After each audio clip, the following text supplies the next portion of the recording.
Hi everyone, it's Wendy. Welcome back to my channel.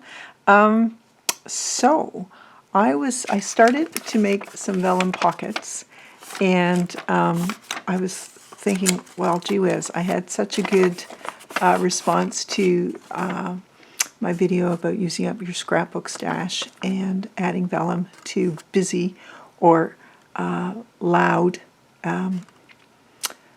scrapbook paper, and I loved one of you, I forget who it was that said it, but said it makes it quiet, and I thought, oh, that's such a beautiful way to put it.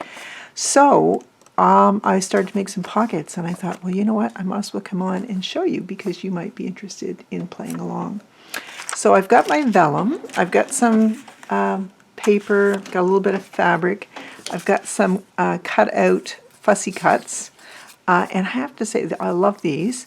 I don't know where I sourced these. I've had them for a long time, and I know that they came in what's called a PNG file, which meant I had just kind of one. It looked like I just had one to work with, and I think PNG files are meant for you to be able to manipulate. So I don't know who I got these from.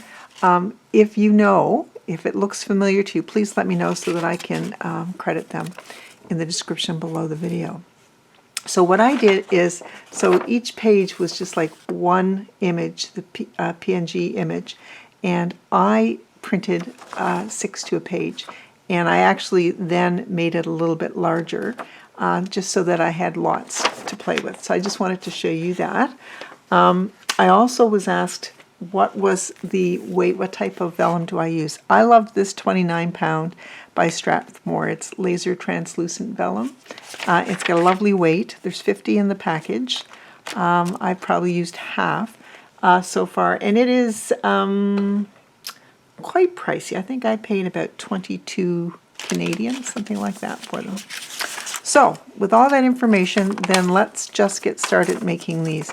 Now I cut pieces to 5 inches wide by 4 1/4, and that was because 4 1/4 is the width of my sheet, so I wanted to try and use it as much as possible. So these 4 pieces are one sheet, so it's 4 1/4 by 5, and then 4 1/4 by 6. I haven't played with this size yet. And then all I did for these is I just simply chose one side to be the bottom, and I'm just folding it over, attempting to go evenly. I don't use my scoreboard for this because I don't trust that I'm not going to use too much force and have it actually pierce through the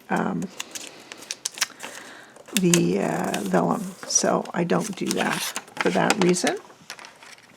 And let's make one of the larger ones and see what we get. Maybe we'll try it lengthwise and make it tall, narrow. Why not? So I'm just going to fold that down and fold this down like so. Choose one end to be the bottom. Choose this one. It seems to be a little bit, maybe a skosh wider. I'm not aiming for perfection. I just want to have fun. So I'm going to use these wonderful scissors that Christine gave me. Thank you so much, Christine. I love them.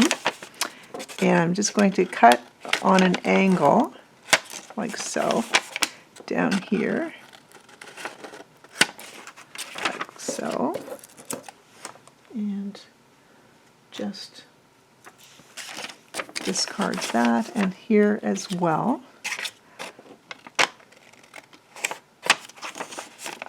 So you can tell this is going to be a very easy, fun craft. And if you don't have vellum, you can use tracing paper. It's thinner. So because it's thinner, it's less durable, I would say, or hefty. Because of that, I would do this next step for sure on it. So what I'm thinking I might do is put a piece of fabric at the top, just so that it is a little bit reinforced. So I'm just going to pull my fabric like that, And you can fold it over. That's going to give it even more heft if you want. If I do that, then I just need, I'm going to cut this a little bit rather than pull it because, rip it, because I just want to be sure. So it'll just come to the inside. And I'm just going to go like this. And try and pull some of those strings off. And we'll see about what we want. So I want to make sure I have the front, what I glue down to the front is a little bit longer than the back. Otherwise you'll see the back of that fabric coming through. There's, I mean, you may want to see the back of the fabric coming through. I'm just thinking, at this stage, I'm thinking I don't, but what do I know? All right, so just going to go like that and hope I'm not, of course I'm crooked. And then I'm just going to pull this out a little bit.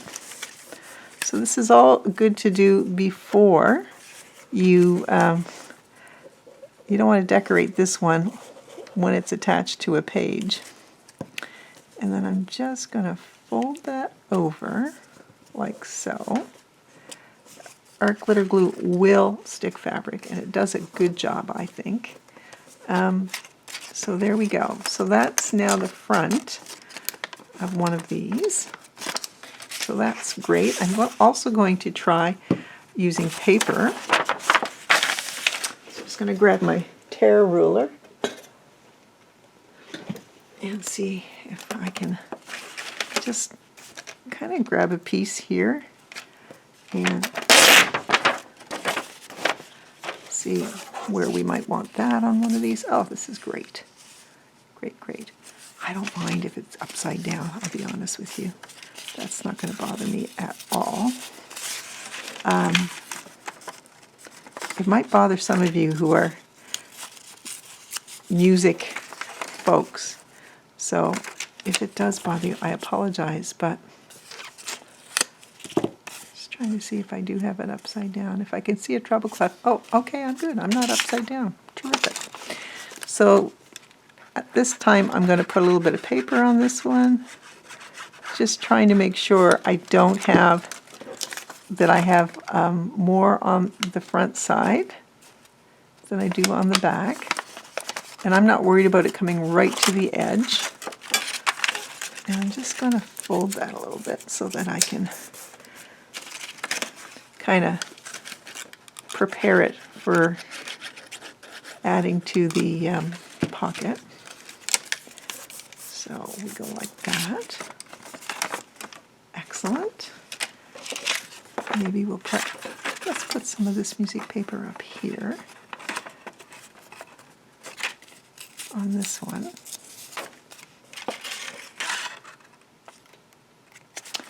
Okay. So I know what's up and what's down, I think. How are you all doing? Hope you're well. We had my William and his mom and dad over for supper last night. It was just an impromptu thing, and those are almost the best, aren't they? So it was great. Oh my gosh, that little fellow, he's so entertaining. Oh my gosh. I mean, he's 19 months old, and he is just a going concern. And the boy can eat. He's a good eater. Here's something else I thought about doing, putting on over the edge. It's a little bit of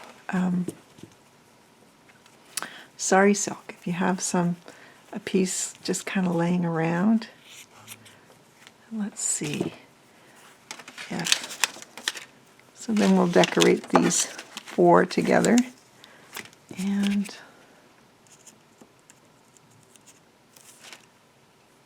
just want to try and get this. Of course, it won't be completely straight, but that's okay. Like I said, we're not really aiming for perfection, but of course I did that very crooked. that, oh well, you know what, we're going to do it anyway. We're just going to get it down.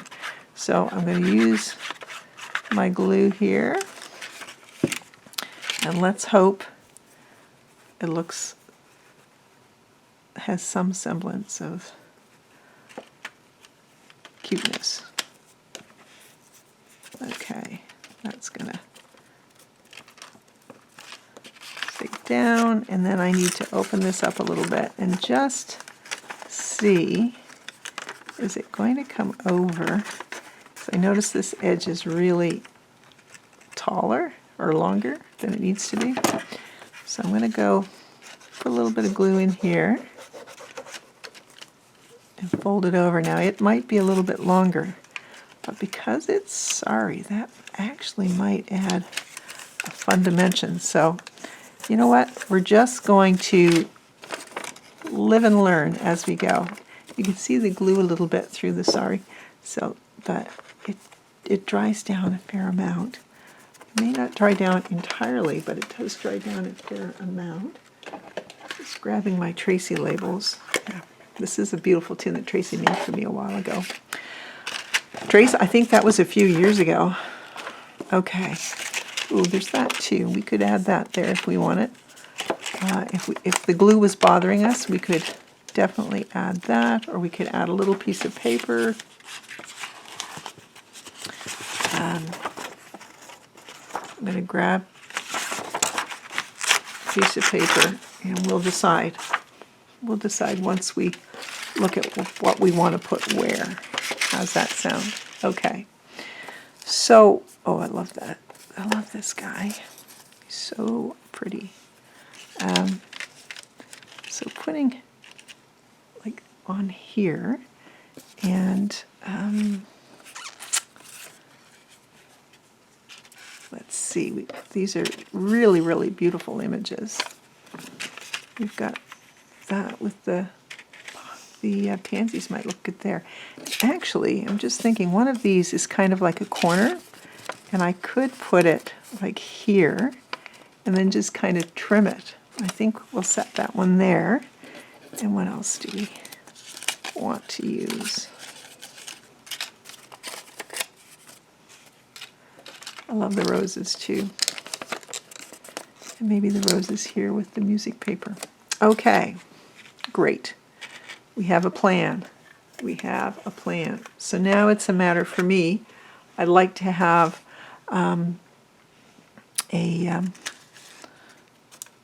some labels somewhere. I kind of like the idea with this one. I'm just going to set these aside like that. Bring it in so you can see what I'm doing a little bit better for each one. I like the idea of there being an opening in the back, or the window there. So I'm thinking if I put this label up here,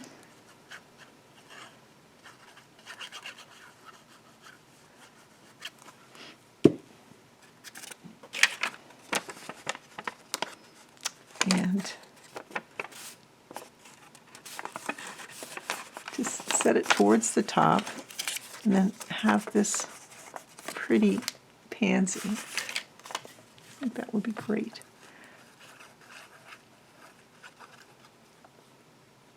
And add that on there. I'm trying to think if there was anything goofy that Will did last night. He doesn't have to do anything goofy. He's just, can I say, adorbs. So I'm going to set that like that.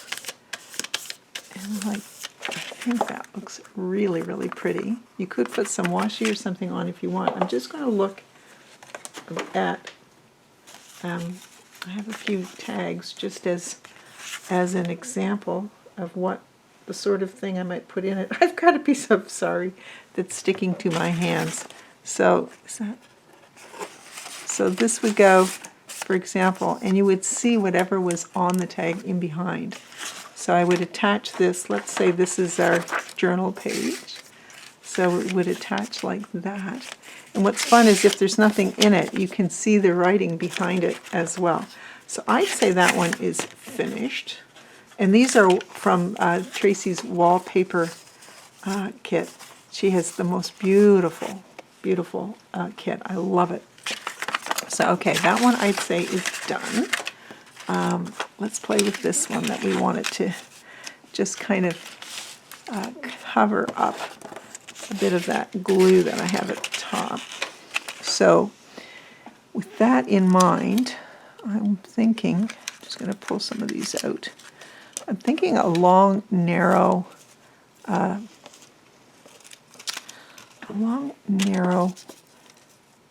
label would work really well, like something up here. So that's what I'm going to use.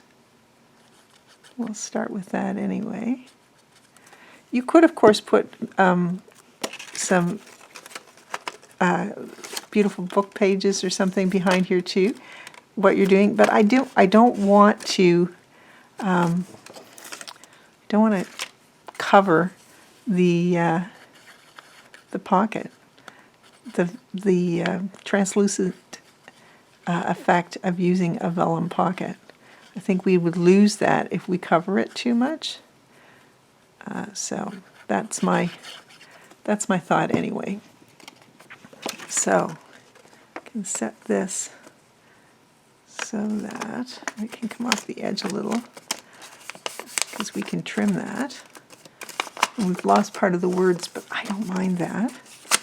And then from behind, being careful not to cut where we've folded.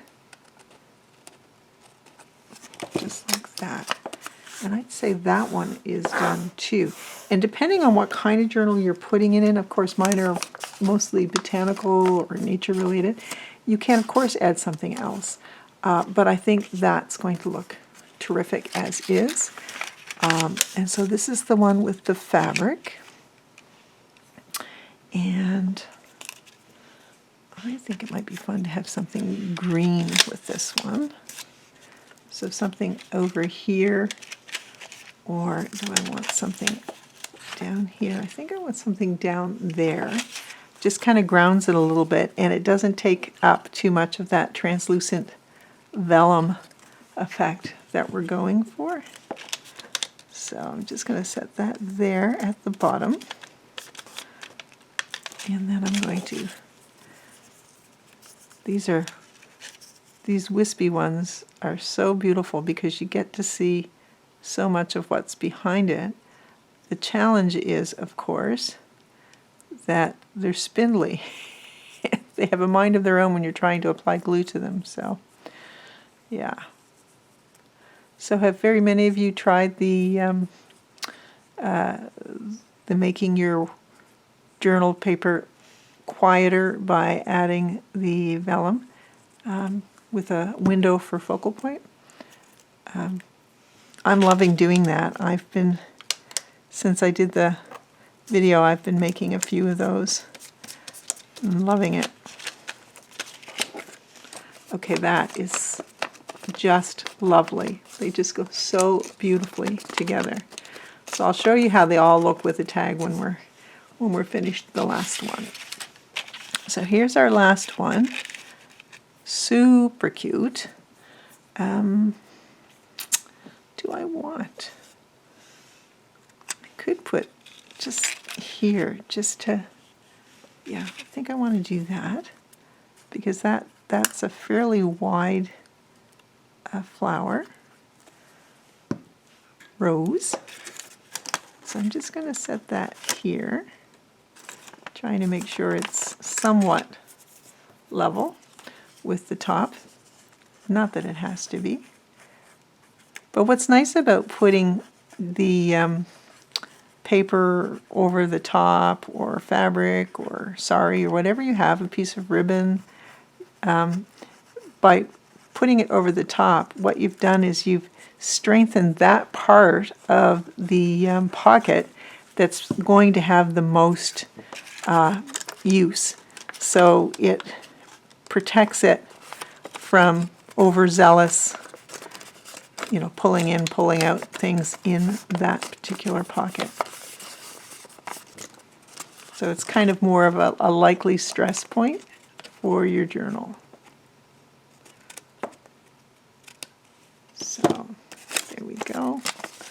Love it.